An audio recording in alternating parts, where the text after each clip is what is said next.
안녕하세요. 크립토TV입니다. 지금은 전 세계적으로 비트코인이 좋다고 홍보를 하니까 최근에 많은 분들이 입문하셨을 텐데요. 찬물을 끼얹어서 죄송하지만 현실적으로는 신규 투자자들 대부분은 돈을 잃고 나가게 되실 겁니다. 오늘은 코인 투자가 얼마나 어려운지를 과거 CNBC에 나왔던 폼플리아노 인터뷰를 보면서 하락장 예행 연습을 한번 해보도록 하겠습니다.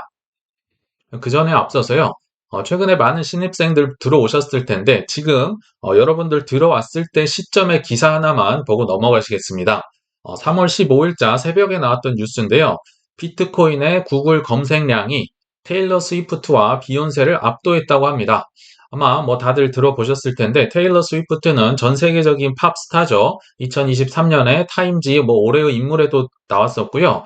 이분에 의해서 미국 대선이 뭐 좌지우지 된다 할 정도로 엄청난 영향력을 가진 세계적인 팝스타입니다. 그리고 비욘세는 나온 지 좀 오래되긴 했지만 뭐 여전히 그래미 어워드 뭐 거의 30번 가까이 타면서 엄청난 인기를 구가하는 분들인데 이 두 분을 합쳐도 비트코인 구글 트렌드 검색량을 비트코인을 이길 수가 없습니다. 다시 말하면 지금 들어오신 분들은요, 그 어느 때보다 과열되고 뜨겁고 가격이 높아졌을 때 들어왔다는 점을 위험하다는 걸 꼭 인식하고 투자를 하셔야 된다. 제가 소개를 해드리려고 이 소식을 가져왔고요. 그럼 그렇다고 비트코인이 더 이상 안 오르느냐? 알트코인이 안 오를까요? 앞으로 분명히 더 오를 겁니다. 그런데 이 신입들은요, 이 파도를 헤쳐나갈 수가 없습니다. 그 이유는요, 뭐 늦게 들어온 것도 늦게 들어온 거지만 투자 근육이 없기 때문입니다. 코인은요, 주식과 부동산과 매우 다릅니다. 훨씬 어렵고요. 적들이 도처에 널려 있습니다.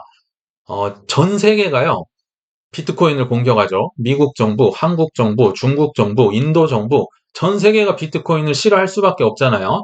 차원이 다릅니다. 하나 예를 들어보면요. 이게 아마 예전에 보여드렸을 것 같은데, 2017년도에 불장 때의 모습입니다. 17년에 무슨 일이 있었나요? 김치 프리미엄이 50%가 넘었습니다. 그 정도로 과열됐을 때 불장 때 차트인데, 그럼에도 불구하고 비트코인이요. 마이너스 30% 넘었던 게 6번이 나왔어요. 6번이나 비트코인이 이렇게 30 몇 프로로 떨어졌다는 거는요. 알트코인은 반토막 이상 났다는 겁니다. 가다가 반토막, 가다가 반토막, 뭐 이런 식으로 이거를 신입생들이 견딜 수 있을까요? 분명히 강세장이었거든요. 저는 거의 불가능하다고 봅니다. 그만큼 코인 투자 만만하게 보시면 큰일 나고요. 최근에 이더리움 현물 ETF가 뭐 되네마네 하면서 사람들이 굉장히 싱숭생숭하죠. 근데 이게요, 뭐 지금만 있었을까요? 과거에도 있었고요. 앞으로도 꾸준히 있을 겁니다. 최근에 민주당 상원의원 2명이 이더리움 현물 ETF 승인하지 말라고 SEC를 압박했다고 하는 거 들어보셨죠? 그리고 정확히 1년 전에도요. 샤펠라 업그레이드, 좋은 업그레이드였었죠. 근데 요거를 한다고 하면서 이 업그레이드가 끝나면 기존에 스테이킹 돼 있던 이더리움의 물량이요. 44조 원어치가 있었는데 요거를 드디어 언스테이킹, 이제 내가 해제를 해서 가져올 수 있는 업그레이드였습니다. 그러니까 이 44조 원어치가 한 번에 풀릴 거라는 엄청난 안 좋은 전망이 나오면서 사람들을 또 공포에 떨게 했던 거 아마 기억나실 겁니다. 그리고 22년도 12월에도요. 뭐 그때나 지금이나 이더리움은 이제 증권이다 하면서 이더리움을 굉장히 못살게 굴었거든요. 근데 이더리움뿐만 아니죠. 아까 말씀드렸지만 전 세계 국가가 비트코인을 공격하는 날이 아마 미래에도 있을 거라고 저는 보거든요. 그리고 지금 보면요. 뭐 전 세계 기관들이 블랙락이나 피델리티다 우리를 위해서 막 마케팅을 해주는 것 같죠. 우리를 위해서일까요? 이들이 돌변할 수 있다는 생각해 보셨을까요? 이들은 우리를 위해 이렇게 마케팅을 하는 게 아니에요. 이미 저점 매수를 다 해놓고 인프라 다 깔아두고 ETF도 해놓고 그 다음에 이제 개미들 들어오라고 마케팅을 하는 겁니다. 이분들 충분히 돌변할 수 있습니다. 이분들이 우리를 위해서 마케팅하는 게 아니다. 그리고 지금 파생 상품도 나오지 않은 상황이죠. 기관들을 위한 뭐숏 2배, 뭐 3배짜리 ETF나 뭐 여러 파생 상품은 등장도 하지 않았습니다. 언제든지 블랙락 피델리티가 돌변을 하면서 특히 블랙락 같은 곳은 위험하다. 기관들이 우리를 위해서 개미들과 모두 잘 되기 위해서 지금 마케팅을 해준다. 천만의 말씀입니다. 그런 일은 절대 발생하지 않고요. 개미들과 모두 돈 버는 시장, 특히나 코인에서는 있을 수 없다. 말씀을 드립니다. 그리고 또 하나만 중요해서 본론에 앞서 들어가면요. 지금 제가 AI 말을 좀 많이 했었죠. 기승전 AI인데요. 이건 역시 위험성이 굉장히 큽니다. 그리고 버블에 초입에 들어온 건 맞아요. 버블이 굉장히 오래 갈 거라고 보지만 버블에 들어간 건 맞다. 근데 제가 여러 가지 또 뉴스를 몇 개 소개를 해드릴 텐데요. 최근에 틱톡 금지법 뭐 하원 의원 통과됐다고 보셨죠? 그리고 각국의 포모 현상, AI 포모 현상 일어나고요. 뭐 알리다, 테무다 아마 뉴스에서 많이 보셨을 텐데요. 뭐 레딧도 있었고요. 최근에 IPO 한다고 하는 레딧 다 AI 관련된 겁니다. 틱톡이 금지법 표적이 된 이유는 이제 표면상의 이유는 중국 공산당과 연관됐다. 불신을 못 받는다. 그러니까 뭐 민간 기업이 중국은 없다는 거죠. 공산당이 다 빼가가지고 전역에서 미국에서 찍었던 거 이제 뭐 사진이나 동영상이 중국으로 넘어가니까 이건 너무 위험하다. 물론 그것도 맞는 말인데요. 이렇게 위험하면 잘라서 버려야죠. 이거를 왜 문우신 전 재무장관이요. 틱톡 인수를 위한 컨소시엄을 왜 구성할까요? 이게 이제 금지법이 뭐 통과가 상원까지 될지는 모르겠지만요. 이게 엄청난 돈이 되기 때문에 특히 인공지능을 위한 매우 좋은 빅데이터로 활용이 됩니다. 뭐 트위터다, 인스타다, 페이스북이다 모든 게 빅데이터를 갖고 있기 때문에 레딧도 그렇죠.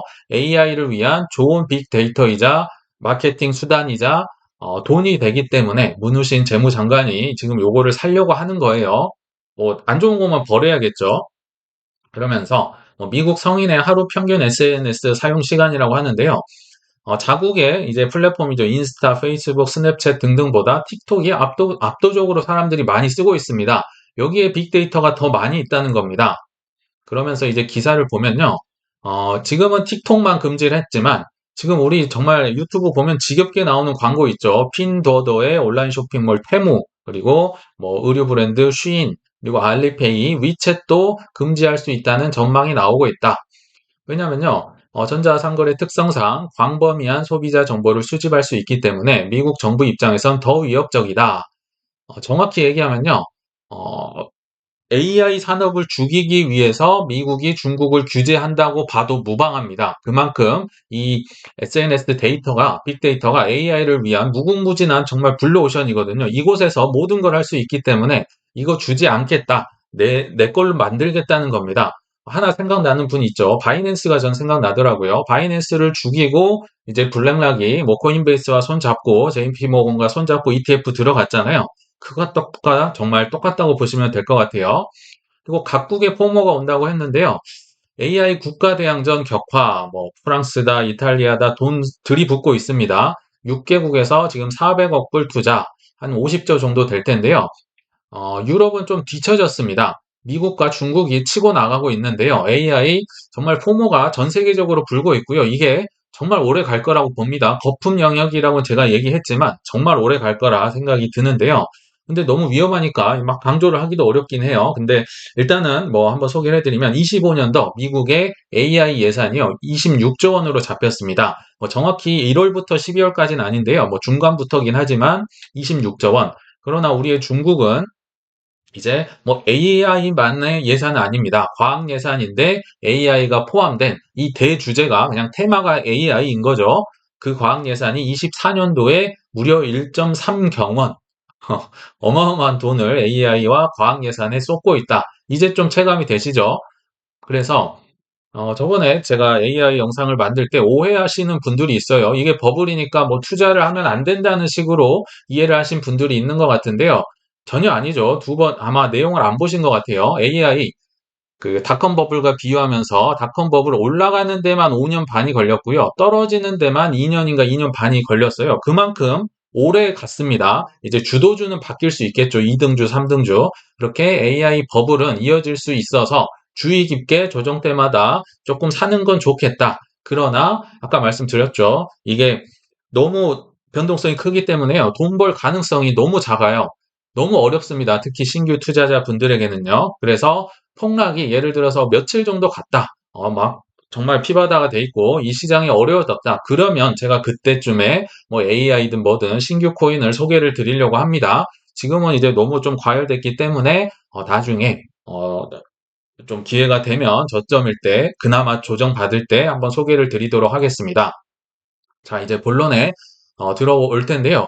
요거는 꽤 옛날입니다. 2019년 5월에 어느 날로 추정이 됩니다. 왜냐하면 비트코인이 8,000불 됐다고 탑을 찍었다고 하면서 이게 그나마 좀 올라왔을 때 CNBC 방송이었거든요. 그래서 예전에도 몇 번 소개해드렸던 앤서니 펌플리아노, 모건 크릭 창업자가 이제 초대가 됐고요. 그 뒤로 4명의 이제 게스트와 앵커들이 4명의 회의론자가 반갑게 맞아줍니다. 이분은 부자 회의론자라고 불리는 이제 케빈 오리얼이 캐나다 억만장자죠. 그리고 앤서니 이제 많이 앤드류죠. 앤드류 맨날 헷갈리네요. 배운 회의론자, 부자 회의론자, 그리고 중도라고 노력을 하나 여전히 회의론자. 이때만 해도 이 조 아저씨도 회의론자였습니다. 오늘은 별로 등장을 하진 않는데요. 그렇게 옹호 발언을 하지 않아요. 자, 하락장이 되면 어떤 일이 발생하는지, 그리고 중간중간에도 하락장이 뭐 작은 게 발생할 수도 있겠죠. 상승장 이제 가운데서도요. 자, 한번 보시죠. 어떤 굴욕을 이분이 견뎠는지 인터뷰를 한번 해보겠습니다. 우리의 이분은 폼폴리아노기 때문에 까만 글씨, 그리고 케빈 오리어리는 파란 글씨, 그리고 앤드류는 이렇게 초록 글씨로 제가 표시를 한번 해보겠습니다. 앤드류가 사회자니까 한번 묻죠. 놀리듯이 무슨 일입니까? 비트코인 황소가 아파 보이네요. 놀리는 거죠. 비트코인 황소는 폼플리아노를 얘기합니다. 어, 왜 이렇게 비실비실 되느냐 뭐 이런 식으로 놀리듯이 받아줍니다. 처음부터요. 그러니까 폼폴리아노가 하지 않고 준비했던 대사를 하는데요. 어제 비트코인의 선물 거래량이 12억 불에 달했다. 그리고 거래소들의 뭐 코인 거래량도 사상 최고치를 기록하고 있습니다. 우리는 이제 막 바닥을 지난 것 같습니다. 19년도 초 얘기거든요. 지금 18년도에 정말 암울했던 바닥. 우리 최근으로 하면 22년도 깊고 깊었던 테라루나와 FTX 터졌던 그 바닥을 이제 막 지난 것 같습니다. 그리고 이렇게 얘기를 하려고 하니까요. 앤드류가 또 딱 끊어버립니다. 왜요? 바닥을 지났다는데 왜요? 이 말은요. 바닥 안 끝났다. 이게 무슨 바닥이냐. 뭐 더 오를 것 같단 말이냐. 이런 얘기입니다. 왜 바닥이라고 생각하는데 그리고 지금 뭐 샀다는 사람 대체 누구요? 뭐 이렇게 질문을 하는 거죠. 폼플리아노가 또 침착하게 얘기를 합니다. 두 가지 얘기해 줄 게 있습니다. 첫째, 피델리티 같은 기관들이 들어와서 커스터디다, 트레이딩이다 이런 걸 하기 시작했고 또 개인들도 지금 돌아오고 있는 중이며 둘째, 왜 이렇게 오르냐면 매우 희소한 자산이기 때문입니다. 사실 우리가 다 알고 있는 얘기죠. 그러면서 1년 정도 후에 반감기를 맞이해서 20년도 5월에 반감기가 있었거든요. 그러니까 이때가 약 19년 5월이라는 걸 추정을 해볼 수 있겠죠. 1년 후에 반감기를 맞이하면서 절반 정도로 이제 공급량이 희소해질 텐데요. 뭐 이렇게 얘기를 하는데요. 조 아저씨 이때 딱 한 번 등장합니다. 놀리듯이요. 그거 재밌네요. 굉장히 흥미로운 얘기인데요. 뭐 이러는데 약간 뉘앙스가 놀리듯이 얘기를 하는 걸로 저는 느껴졌습니다. 폼플리아노가 오늘 그냥 계속 썩소가 나올 겁니다. 이런 그 오늘 썸네일의 사진 이게 웃는 건지 우는 건지 모르겠는데요. 약간은 썩은 미소가 나오면서 네, 맞습니다. 그거는 뭐 재밌는 거다. 4년마다 사전 설정돼 있고 10분마다의 채굴량이 절반으로 줄어듭니다. 하니까요. 오늘의 정말 뭐 주인공 이 회의론자 중에 킹 왕짱입니다. 케빈 오리얼이 예전에 캐시우드 언니도 굉장히 놀리면서 뭐 테슬라 그거 계속 왜 들고 있냐 했던 그분입니다. 케빈 오리얼이가 그거 자기 멋대로 정해놓은 거잖소. 맞지 않아? 뭐 임의로 당신들 정해놓은 거 가지고 뭐 이게 지켜질 거라는 보장이 있어? 뭐 이런 얘기인 거죠. 폼폴리아노가 어, 당황하지 않고 침착하게 얘기를 해줍니다. 4년마다 사전 설정되어 있어서 이건 변경할 수가 없습니다. 블록체인 안에 있기 때문에 사전 설정돼 있고 변경할 수 없다. 그래서 가치가 있는 거죠, 사실. 그래서 20년 5월쯤에요. 12.5개 채굴되는 게 6.25개로 반이 줄어듭니다. 요게 이제 24년도 4월 달에 다시 반으로 뭐 3.125개로 줄어든다는 거죠. 그러니까 앤드류가요, 끼어들면서 한마디 툭 던집니다. 가격 떨어지던데 뭐 이게 줄어들면 좋아야 되는 거 아니야? 공급량 적어지니까 가격 줄어들던데요. 하니까 폼플리아노가 또 받아줍니다.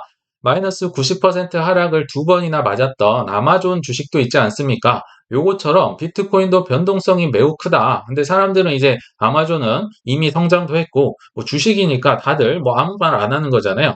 이제 그거에 빗대서 얘기를 하는 거죠. 이렇게 아마존처럼 변동성이 크다, 비트코인도. 근데 또 최고점만 이렇게 보지 말고 최저점이 높아지는 걸 한번 보세요. 이게 계속 우상향하는 자산이다. 이거 모든 건 수요와 공급에 의해서 좌우됩니다.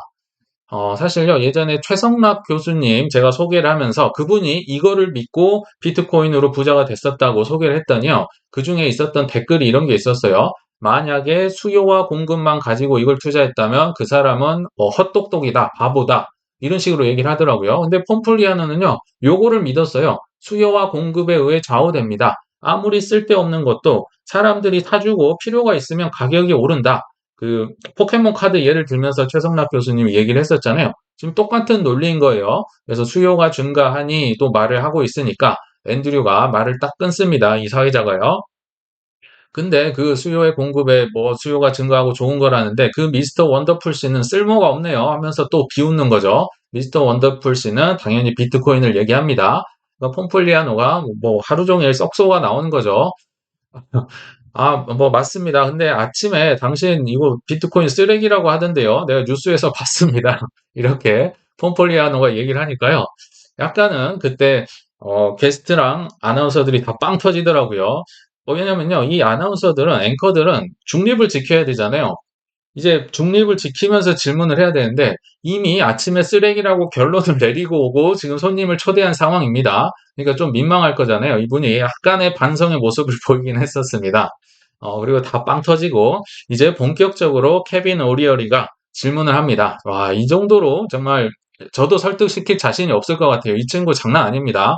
비트코인은 저는 도박이라고 생각합니다. 그냥 손실만 보는 도박이라고 생각합니다. 라스베가스에서 룰렛에 돈 거는 것과 뭐가 다르죠? 이놈의 내재가치 정말 10년째 듣고 있는 것 같습니다. 내재가치 있어? 이거 내재가치 있냐고. 금은 2000년 전부터 로마인들이 전통적으로 저장 자산으로 뭐 에셋 클래스로 써왔는데 이거는 뭐 하면서 세금은 낼 수 있어? 나 세금 내고 싶다. 세금 낼 수 있어? 정부도 좋아하지도 않고 반감기 웃기는 소리는 진짜 이런 말을 합니다. 웃기는 스캠 소똥 아니요? 뭐 BS라고 하죠. 정말 뭐라 하죠? 비속어가 난무하면서 소똥이다, 뭐 사기다, 뭐 거침없이 공격을 합니다. 그러니까 폼폴리아노가 이게 공격의 강도가 너무 센 거죠. 참 헛웃음이 나오는 거죠. 자, 제가 두 가지만 말씀드릴게요. 침착하게 그래도 얘기를 합니다. 첫 번째, 이거는 정부에 지장을 주는 기술이므로 이 기술은 왜냐하면 정부가 다 싫어하잖아요. 내 달러를 쓰고 싶지. 비트코인이 자꾸 뭐 탈중앙화라고 하면서 하니까 뭐 모든 은행과 IMF와 BIS가 뭐 다 싫어하는 거 아시죠? 그래서 그 얘기를 하니까요. 또 케빈 오리언이가 말을 또 끊으면서요. 그것 또한 소똥 냄새가 나는 거지. 이게 말이 되냐? 정부에 지장을 두면 소똥도 아니고 소똥 냄새가 난다. 폼폴리아노가 이때는 약간 당황을 했었어요. 자, 봐봐요. 세상의 모든 새로운 것들은요, 태어날 때 조금 다릅니다. 다르게 시작을 합니다. 침착하게 그래도, 참 착한 것 같아요. 특별히 달러 우리 많이 쓰고 있잖아요. 이 돈 역시 믿음의 시스템이죠. 우리가 달러를 쓰는 이유는 좋거나 뭐 좋은 서비스를 제공한다고 가치가 있다고 믿기 때문입니다. 믿으니까 하는 거지. 사실 이게 종이 쪼가리잖아요. 어느 곳에 가서 이게 안 써준다고 하면 달러 쓰겠습니까? 지금 뭐 맞는 말 하고 있는 거죠. 비트코인 얘기 들어볼게요. 2명 이상이 가치가 있다고 믿기 때문에 거래가 됩니다. 그 수요와 공급 원칙에 의해서요. 2명, 3명이 그냥 가치가 있다고 하면요. 가격이 올라가는 게 말이 된다는 겁니다. 근데 지금 2명만 거래하나요? 거래량을 보세요. 아까 그 거래량이 막 터졌다는 거 앞에 얘기를 했었죠. 뭐 선물이나 뭐 거래소 거래량이나 그게 중요합니다. 수많은 사람들이 지금 요구를 하고 사고 있다는 거죠. 케빈이요, 좀 말이 잘하잖아요. 그러니까 좀 친해, 뭐 말 잘하네, 뭐 이런 요새 유행어입니다. 좀 제가 의역한 거고요. 그럼 이 똥 같은 다른 코인들은 어떻게 할 거냐? 정말 뭐 CNBC 공영 방송이지만 거침없이 공격을 합니다. 똥 오늘 많이 등장해요. 이 똥 같은 거 어떻게 할 거냐, 너? 그러니까 폼플리아노가요. 저는 비트코인이 코인의 왕이고 오래 갈 거라고 봅니다. 오늘은 뭐 알트코인 얘기하러 나온 게 아닙니다. 사실 이렇게 저점 때는요, 알트코인의 이음도 꺼내고 싶지 않습니다. 이거 겪어본 사람만이 알 수 있습니다. 비트코인조차도 믿음이 흔들리는데, 알트는 지금 말할 단계가 아닌 거죠. 자, 케빈 오리어리가요, 이제는 가방끈 공격을 합니다. 자, 나 18개월 전에 하버드에서 수업 가르쳤던 사람이다. 그러면서, 나 거기 가봤는데, 거기 젊은 애들이 나한테 코인베이스에서 100불만 비트코인 사보라고 하더군요. 뭐 이런 얘기를 꺼내죠. 그러니까요, 저는 폼플리아노가 사람 말 끊고 들어가는 거 처음 봤습니다. 그렇지 않기로 예의 바르거든요.